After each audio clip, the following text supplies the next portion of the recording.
अमेरिकेचे राष्ट्राध्यक्ष Donald Trump यांनी शुक्रवारी 19 सप्टेंबर 2025 रोजी एक आदेश जारी केला, ज्यामध्ये H-1B व्हिसाचे शुल्क 1 लाख अमेरिकन डॉलर्स किंवा अंदाजे 9 दशलक्ष डॉलर्स पर्यंत वाढवण्यात आले आहे.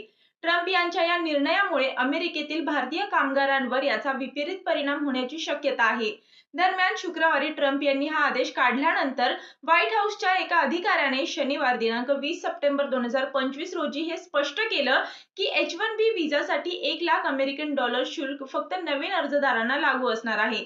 तर नेमका H-1B व्हिसा आहे तरी काय हे पाहूयात.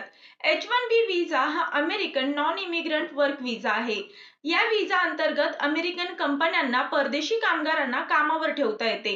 हा व्हिसा सामान्यतः शास्त्रज्ञ, सॉफ्टवेअर इंजिनियर, प्रोग्रामर आणि तांत्रिक तज्ञांना दिला जातो. सुरुवातीला तो 3 वर्षांसाठी वैध असतो आणि तो 6 वर्षांपर्यंत वाढवता येतो.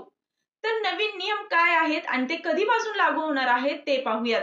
व्हाईट हाऊसच्या प्रेस रिलीजनुसार H-1B व्हिसाचे नवे नियम 21 सप्टेंबर 2025 पासून लागू झाले आहेत. राष्ट्राध्यक्ष डोनाल्ड ट्रम्प यांनी जाहीर केल्याप्रमाणे आता म्हणजे आजपासून प्रत्येक अर्जासोबत 1 लाख अमेरिकन डॉलर शुल्क आकारले जाईल.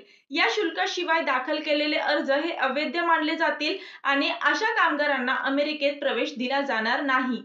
H-1B व्हिसा नियम बदलण्यामागची नेमकी कारणं काय आहेत ते पाहूयात. याविषयी सांगताना राष्ट्राध्यक्ष डोनाल्ड ट्रम्प यांनी म्हटलं की H-1B व्हिसाचा गैरवापर होत आहे. अनेक आउटसोर्सिंग कंपन्या त्यावर अवलंबून असतात आणि यामुळे राष्ट्रीय सुरक्षेला धोका निर्माण होतो. कायदा अंमलबजावणी संस्था आता या गैरवापराची चौकशी देखील करत आहेत.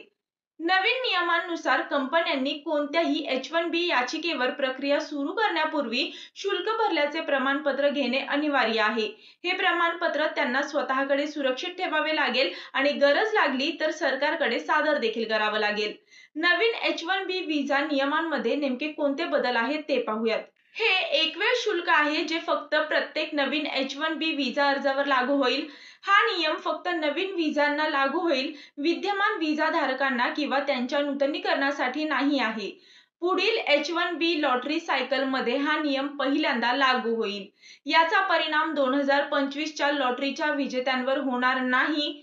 ज्यांच्याकडे आधीच H-1B व्हिसा आहे किंवा ज्यांनी 2025 ची लॉटरी जिंकली आहे त्यांना काळजी करण्याचं कारण नाहीये. तुम्हाला ही माहिती कशी वाटली कमेंट्समध्ये नक्की सांगा. व्हिडिओ आवडला असेल तर लाईक आणि शेअर करा. आमच्या चॅनलला YouTube वरती सबस्क्राईब करायला विसरू नका. तसेच Insta वरती देखील आम्हाला नक्की फॉलो करा.